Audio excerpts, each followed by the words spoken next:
நாங்கள் கிரிவலத்தை போய் ஃபினிஷ் பண்ணியாச்சு. ஃபினிஷ் எடுத்த டைம் ஹவர்ஸ் காட்டுறோம் பாருங்கள்.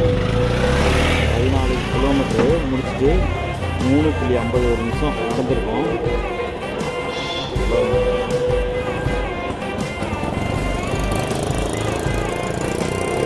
மேப் தெரியுதான், அப்படியே ஒரு ரவுண்ட் அடிச்சுட்டு வந்துட்டோம்.